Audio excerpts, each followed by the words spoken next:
السلام علیکم ورحمۃ اللہ وبرکاتہ۔ ناظرین کرام، خلاصہ قرآن میں ہمارا 15واں پارہ ہے اور ہم سورہ بنی اسرائیل اور سورہ کہف کا مطالعہ کر سکیں گے۔ ڈیئر ناظرین، خوش آمدید، مرحبا and welcome to Misbah Ahmed social media. میں اپنے چینل پر نئے آنے والے تمام صارفین سے درخواست کرتی چلوں کہ یوٹیوب کے اس تعلیمی، اصلاحی اور تربیتی چینل کو سبسکرائب کریں، ساتھ میں موجود گھنٹی کے بٹن کو دبا دیجئے تاکہ ہر نئی آنے والی ویڈیو کا نوٹیفیکیشن آپ کو بر وقت پہنچے۔ ظلم و جہالت کے بازار میں اٹھنے والی آواز کو لائک، شیئر اور کمنٹ کی صورت میں سپورٹ کریں۔ وَتَعَاوَنُوا عَلَى الْبِرِّ وَالتَّقْوَى کی عملی مثال بنیں۔ ناظرین، مبارکباد ہے ان لوگوں کو جو آغاز رمضان سے تلاوت قرآن اور فہم قرآن کے ساتھ جڑ گئے، اور آج جب 15 رمضان ہوا وہ نصف قرآن پڑھ اور سمجھ چکے ہوں گے۔ لیکن سوچئے کہ یہ حال جیسے رمضان جلدی سے گزر جاتا ہے تو ہماری ساری زندگی کا ہے۔ معلوم ہی نہیں ہوگا کہ کیسے زندگی شروع ہوئی اور کیسے ختم ہو گئی، کتنی جلدی یہ گزر جانے والا سفر ہے، ساری باتیں ابھی کل کی معلوم ہوتی ہیں۔ تو ناظرین، جو اپنی اس مختصر زندگی میں قرآن کے ساتھ جڑنے والے ہیں، قرآن کے ساتھ چمٹ جانے والے ہیں، پڑھنے والے ہیں، اپنا ٹائم گزارنے والے ہیں، تو مبارکباد ہے ان لوگوں کے لیے، کیونکہ زندگی دونوں کے لیے تیز ہے، اس کے لیے بھی جو قرآن کے ساتھ گزارتا ہے اور اس کے لیے بھی جو دنیا کے ساتھ گزارتا ہے، دونوں کی زندگی ایک ساتھ تیزی سے گزر رہی ہے۔ لیکن جو لوگ اس تیز زندگی میں اپنا مقصد حاصل کرنے میں کامیاب ہو جاتے ہیں، رب کو راضی کر لیتے ہیں، وہ تو سکسیسفل پیپل ہیں جو اپنا ٹارگٹ جنت اچیو کر چکے ہیں۔ لیکن جن لوگوں کی زندگی لہو و لعب میں گزر گئی، ان کے ہاتھ میں سوائے پچھتاوے کے اور کچھ نہیں آئے گا۔ آج دیکھ لیں اور سبق حاصل کریں کہ 15 رمضان آ گیا اور ہم نے معلوم نہیں کہ قرآن کے ساتھ، اپنے رب کے ساتھ اپنا تعلق کتنا اور کیسے بنایا۔ بقیہ دنوں کو غنیمت جانے، کتنے ہی مسافر اس دنیا سے چلے گئے، اس دنیا کو چھوڑ گئے، اور کتنے پچھلے رمضان چلے گئے تھے اور اس رمضان کو حاصل نہ کر سکے۔ کتنے ایسے ہیں جو رمضان کے چند دن دیکھ سکے ہیں، چند دن پا سکے ہیں، اور کتنے ہی وہ خوش نصیب ہیں جن کو یہ رمضان مکمل نصیب ہوا۔ لیکن ان میں سے بھی اصل خوش نصیب وہ ہیں جنہوں نے رمضان کا مقصد تقوی کو پا لیا۔ لعلکم تتقون، اور تقوی قرآن کے سوا اور کہاں سے آپ کو ملے گا؟ آئیے قرآن سے سیکھیے۔ آج ایک عظیم بات کی طرف اشارہ ہے۔ سورہ بنی اسرائیل میں اللہ سبحانہ و تعالی کیا کیا ہمیں بتاتے ہیں، آئیے قرآن سے جانتے ہیں۔ اعوذ باللہ من الشیطان الرجیم، بسم اللہ الرحمن الرحیم۔ سبحان الذی اسری بعبدہ لیلا من المسجد الحرام الی المسجد الاقصی۔ پاک ہے وہ ذات جس نے اپنے بندے محمد الرسول اللہ صلی اللہ علیہ وسلم کو ایک رات میں معراج کروایا، اسراء کروایا، مکہ سے مسجد اقصی، بیت اللہ سے مسجد اقصی، اور پھر مسجد اقصی سے 7 آسمانوں کی سیر، اور پھر واپس مکہ میں بھیجا۔ اللہ اکبر! بابرکت ہے وہ ذات، بے شک نبی صلی اللہ علیہ وسلم کو روح اور جسم سمیت اور جاگنے بیداری کی حالت میں معراج اور اسراء کروایا گیا۔ اور آپ صلی اللہ علیہ وسلم کو کیا تحائف ملے؟ یہ نماز کا تحفہ، یہ بھی واقع اسراء کے ساتھ جڑا ہے۔ جب آپ اسراء پر گئے تو اللہ کی طرف سے امت کے لیے نماز کا تحفہ لائے، اور پھر اسی طرح سورہ بقرہ کی آخری 2 آیات، یہ بھی اس امت کو جو تحفہ ملا اس سے پہلے کبھی کسی کو نہ ملا، کہ جو عبادات میں کمی ہو جاتی ہے اس کو پر کر دینے والی، تمام کمیوں کا ازالہ کر دینے والی، کفاہ اللہ اللہ اس بندے کو جو 2 آیات سورہ بقرہ کی آخری 2 آیات آمن الرسول اور لا یکلف اللہ رات کو سونے سے پہلے پڑھ لیتا ہے، دن بھر کی کمیوں کوتاہیوں کا وہ ازالہ کر دیتا ہے۔ سبحان اللہ۔ اور پھر کیا ملا؟ نبی صلی اللہ علیہ وسلم کو سب کچھ دکھایا گیا اور تمام انبیاء سے ہر آسمان پر ملاقات کروائی گئی، اور پھر جنت کی سیر، جہنم کی سیر، ایک ایک بات میرے نبی صلی اللہ علیہ وسلم نے کھول کھول کر بیان کر دی۔ اور پھر آگے ہم بنی اسرائیل میں دیکھتے ہیں اللہ کا واضح فرمان ہے کہ کوئی بھی انسان کسی دوسرے کو اپنے کیے پر ملامت نہ کرے۔ آج یہ ہماری روش ہے کہ ہم سے جو بھی برا ہوتا ہے ہم دوسروں پر الزام لگا کے، بلیم کر کے اپنے آپ کو بری ذمہ قرار دے دیتے ہیں، جبکہ اللہ فرماتا ہے نہ کوئی جادو، نہ کوئی بدشگونی، نہ کسی کا حسد، نہ کسی کی دشمنی کچھ کام نہیں کرتی، بلکہ وَكُلَّ إِنسَانٍ أَلْزَمْنَاهُ طَائِرَهُ فِي عُنُقِهِ، ہر انسان اپنے کیے کا خود ذمہ دار ہے، ہر انسان۔ اور پھر وَوُضِعَ الْكِتَابُ فَتَرَى الْمُجْرِمِينَ مُشْفِقِينَ، نہ صرف دنیا میں انسان کے سامنے وہی آتا ہے جو وہ کرتا ہے، جیسا وہ رب سے گمان رکھتا ہے۔ بے شک اگر وہ آزمائشیں بھی اللہ بھیجتا ہے تو انسان ان آزمائشوں کے بدلے میں بھی دنیا آخرت کی کامیابی صبر اور شکر کر کے حاصل کر سکتا ہے۔ لیکن جو انسان آزمائشوں میں سے بھی پاس نہیں ہوتا اور نعمتوں میں سے بھی پاس نہیں ہوتا تو اللہ کا فرمان سچ ہے، وَكُلَّ إِنسَانٍ أَلْزَمْنَاهُ طَائِرَهُ فِي عُنُقِهِ، ہر انسان کی قسمت اس کے گلے میں لٹکی ہے۔ جس طرح دیکھ لیں کہ آفیسز میں جو ورکرز ہوتے ہیں ان کی پرسنالٹی کو شو کرنے کے لیے ایک آئی ڈی کارڈ ہوتا ہے جو اس کا تعارف اور اس کا ڈیٹا ہوتا ہے، بالکل اسی طرح اللہ سبحانہ ہوا تعالیٰ نے ہر انسان کے گلے میں اس کی آئیڈینٹی، اس کا فیوچر، اس کا پاسٹ، اس کا پریزنٹ ڈال دیا ہے۔ الزمناہ طائرہ فی عنقہ، انسان جو کچھ کرتا ہے اللہ کی طرف سے کوسچنز آتے جاتے ہیں لیکن آنسر تو انسان خود دیتا ہے نا، اعمال کی صورت میں اپنا فارم تو خود فل کرتا ہے، اسی کے مطابق میں اس کی دنیا اور اس کی آخرت کی ساری زندگی کا دار و مدار ہے۔ وَكُلَّ إِنسَانٍ أَلْزَمْنَاهُ طَائِرَهُ فِي عُنُقِهِ، دوسروں کو بلیم مت کرو، تمہارے جو ریئیکشنز ہیں وہی ذمہ دار ہیں تمہارے حالات کے۔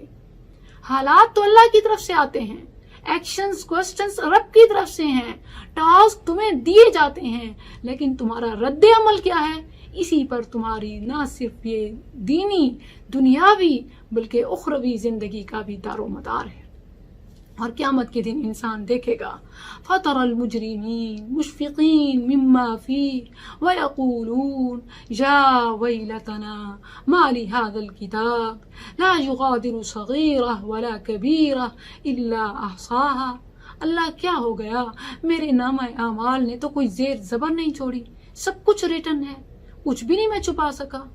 ایسا ہی ہے، ابھی سمجھ جاؤ، ابھی وقت ہے، تم ریموو بھی کر سکتے ہو، تم تبدیل بھی کر سکتے ہو، ابھی تم اپنی بک میں، اپنے سوالیہ پیپر میں تم چینجنگ کر سکتے ہو آنسر شیٹ پر، لیکن پھر تب ہاتھ میں کچھ نہیں ہوگا اور زندگی لہو و لعب ہے، پل بھر میں گزرنے کا نام ہے۔ سورہ بنی اسرائیل میں ایک اور حکم اللہ سبحانہ و تعالی نے دیا، جہاں رب حکم دیتا ہے توحید کا، اپنی عبادت کا، پہچان کا، وہیں حقوق العباد میں سر فہرست والدین کو رکھا، جہاں اللہ حکم دیتا ہے وَقَضَى رَبُّكَ أَلَّا تَعْبُدُوا إِلَّا إِيَّاهُ، تمہارے رب کا فیصلہ ہے، اٹل حکم ہے کہ تم اس کی عبادت کرو۔ وہیں اللہ کہتا ہے وَبِالْوَالِدَيْنِ إِحْسَانًا، والدین کے ساتھ احسان کرو، والدین کے ساتھ اچھا سلوک کرو۔ آگے اللہ سبحانہ و تعالی نے فرمایا کہ یہ دنیا، یہ سب کچھ، ساری مخلوق، زمین و آسمان میں جو کچھ بھی ہے، میں نے انسان کو اتنی عزت دی کہ اس کے لیے مسخر کر دیا، بحر و بر انسان کے لیے اور انسان میری عبادت کے لیے۔ وَلَقَدْ كَرَّمْنَا بَنِي آدَمَ وَحَمَلْنَاهُمْ فِي الْبَرِّ وَالْبَحْرِ وَرَزَقْنَاهُمْ مِنَ الطَّيِّبَاتِ وَفَضَّلْنَاهُمْ عَلَى الْعَالَمِينَ۔ حضرت انسان اپنی پہچان خود کر، دیکھ کہ رب نے تجھے کیا منصب دیا، کیا عہدہ دیا، کیا وزارت دی جو دنیا میں کسی اور مخلوق کو نہ ملی۔ دیکھ لو کہ شہد کی مکھی سے لے کر بڑی سے بڑی مخلوق تک، مچھلی سمندر کی مخلوق سے لے کر خشکی کی مخلوق تک، فضا سے لے کر زمین تک، میدانوں تک، اللہ نے سب کچھ تیرے لیے بنایا، اور تجھے اِلَّا لِيَعْبُدُونَ، اپنی عبادت کے لیے۔ کتنے پیارے فیصلے ہیں، اور نہ صرف یہ کہ بحر و بر کو تیرے لیے بنایا، بلکہ وَرَزَقْنَاهُمْ مِنَ الطَّيِّبَاتِ، رزق کے تیرے سامنے دسترخوان بچھا دیے، وَفَضَّلْنَاهُمْ عَلَى الْعَالَمِينَ، ساری انسانیت پر تجھے برتری عطا کر دی۔ وَلَقَدْ كَرَّمْنَا بَنِي آدم، اور تجھے کیا چاہیے، تجھ سے تو بس ایک چیز کا مطالبہ ہے کہ تو یہ سب کچھ دینے والے کو راضی کر لے، اللہ کی عبادت کر لے۔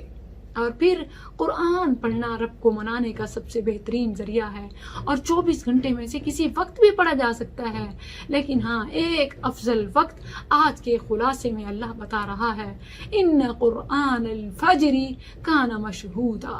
رب کو راضی کرنا ہے، عبادت کرنی ہے تو قرآن پڑھنا ہے۔ ساری زندگی 24 گھنٹے، جیسا کہ رسول اللہ صلی اللہ علیہ وسلم کے حوالے سے روایت ہے، کان رسول اللہ صلی اللہ علیہ وسلم یذکر اللہ فی کل احیان، اپنے تمام اوقات میں، ہر حال میں رب کو یاد کرتے تھے۔ اور افضل الذکر القرآن، سب سے بہترین یاد، سب سے بہترین ذکر، سب سے بہترین وظیفہ، دی بیسٹ عمل قرآن ہے۔ اور قرآن کے لیے کون سا وقت زیادہ مناسب ہے، زیادہ ثواب والا ہے؟ وہ فجر کا وقت ہے۔ قرآن شاہد ہے، ان قرآن الفجر کان مشہودا۔ اب آئیے سورہ کہف کی طرف۔ سورہ کہف کی اول 10 آیات اور آخر 10 آیات دجال کے فتنے سے محفوظ رکھنے والی ہیں۔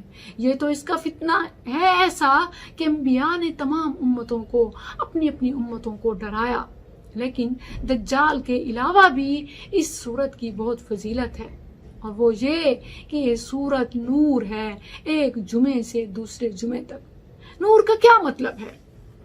کیسا نور، کیسی روشنی؟ آپ دیکھیں کہ اندھیرا ہو، پریشانیاں ہو، اس میں جو چیز ہدایت دینے والی، راہ دکھانے والی، روشنی دینے والی ہو، وہی اصل میں نور کہلانے کی حقدار ہے۔